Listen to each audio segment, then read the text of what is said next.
आज हम भगवान गौतम बुद्ध से संबंधित एक और ज्ञानवर्धक और प्रेरणादायक कहानी सुनाने जा रहे हैं, जो इस प्रकार है।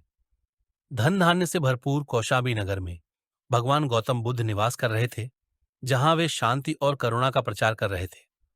हालांकि सभी लोग उनका स्वागत नहीं कर रहे थे। उनमें से एक शत्रु महारानी थी, जिसे उनके प्रति गहरी घृणा थी।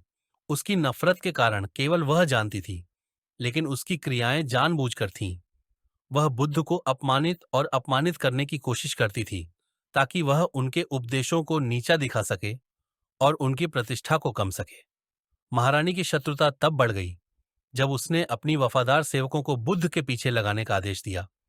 इन सेवकों का उद्देश्य था उन्हें तंग करना, उनके शांति को भंग करना और लगातार उनका मजाक उड़ाना।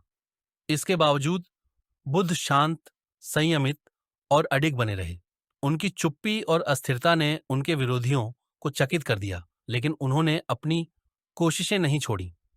इन घटनाओं को देखकर बुद्ध के एक प्रिय शिष्य आनंदा, जिनका दिल दुखी था, एक शाम बुद्ध के पास गए। उन्होंने दुखी होकर बुद्ध से कहा, ये लोग हमें निरंतर अपमानित कर रहे हैं। हमें इस स्थान को छोड़कर कहीं और चले जाना चाहिए, जहां हम आदर से मिले। बुद्ध ने शांतिपूर्वक सुना और पूछा, आनंदा, हम कहाँ जाएं? आनंदा ने उत्तर दिया, हम किसी अन्य नगर में जाएं, जहां ऐसी शत्रुता न हो। बुद्ध मुस्कुराए और पूछा, अगर वहां भी हमें ऐसी ही चुनौतियां मिलें तो क्या करें? हम कब तक भागते रहेंगे?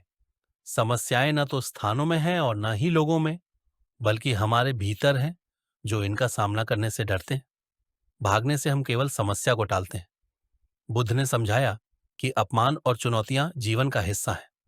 वे हमारे धैर्य, शक्ति और चरित्र की परीक्षा लेते हैं। भागने से हम सच्ची प्रगति नहीं कर सकते। इसके बजाय हमें इनका सामना साहस, अहिंसा और संयम के साथ करना चाहिए। यह शब्द आनंदा के दिल में गहरे उतरे और उन्होंने निर्णय लिया कि वे बुद्ध के उदाहरण का अनुसरण करेंगे और जीवन की कठिनाइयों का सामना धैर्य और साहस के साथ करेंगे। महारानी के सेवकों ने बुद्ध को परेशान करने की अपनी कोशिशें जारी रखी, लेकिन बुद्ध की शांतिपूर्ण स्थिति अडिग बनी रही। उनकी शांति ने धीरे धीरे सेवकों को प्रभावित करना शुरू किया। उनमें से कुछ ने अपनी गलतियों को महसूस किया और बुद्ध के पास आकर खेद व्यक्त किया। एक सेवक ने आकर कहा, महात्मा, मैंने आपको गलत तरीके से तंग किया, कृपया मुझे क्षमा करें। बुद्ध ने करुणा के साथ उन्हें माफ किया।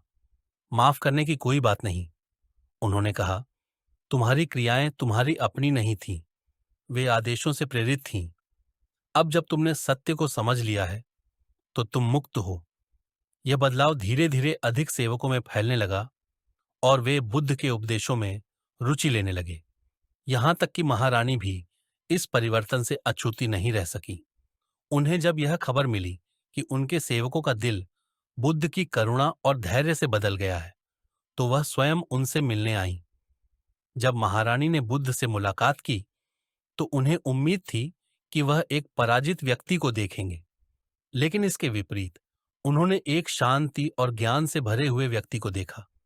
महारानी अपने कर्मों से शर्मिंदा हो गईं और उन्होंने बुद्ध से क्षमा मांगी।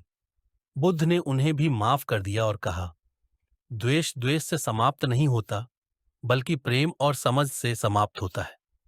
तुम भी बदल सकती हो, जैसे तुम्हारे सेवक बदल गए। गुस्से और नफरत को छोड़ दो और तुम अपने भीतर शांति पाओगी। महारानी, जो गहरे प्रभावित हुई, ने अपने मार्ग को बदलने का प्रण लिया। उन्होंने बुद्ध के उपदेशों का समर्थन किया और अपने प्रभाव का उपयोग करते हुए कौशाम्बी में करुणा और दया का प्रचार किया। अब तक जो शत्रुता थी, वह सम्मान और प्रशंसा में बदल गई। बुद्ध के उपदेश कौशाम्बी में फैलने लगे और लोगों के जीवन में बदलाव आने लगा।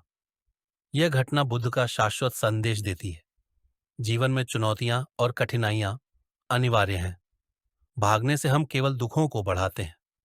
हमें इनका सामना धैर्य, अहिंसा और विनम्रता के साथ करना चाहिए, ताकि हम न केवल अपने आप को बदल सकें, बल्कि अपने आसपास के लोगों को भी बदल सकें।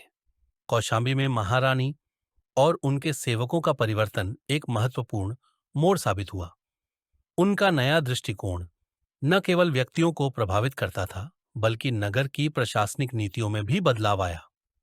न्याय और समानता के सिद्धांतों के आधार पर कानूनों में सुधार हुआ, जिससे पूरे नगर में शांति और सौहार्द बढ़ी। कौशाम्बी अब एक आध्यात्मिक जागृति का केंद्र बन गया।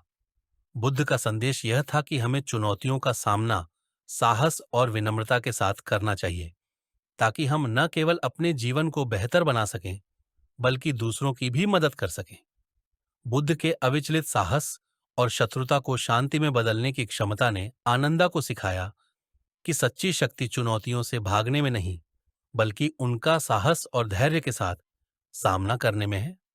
बुद्ध की आज भी यह सिखाते हैं कि प्रेम द्वेष पर, समझ अज्ञानता पर और करुणा विभाजन के घावों को भर सकती है।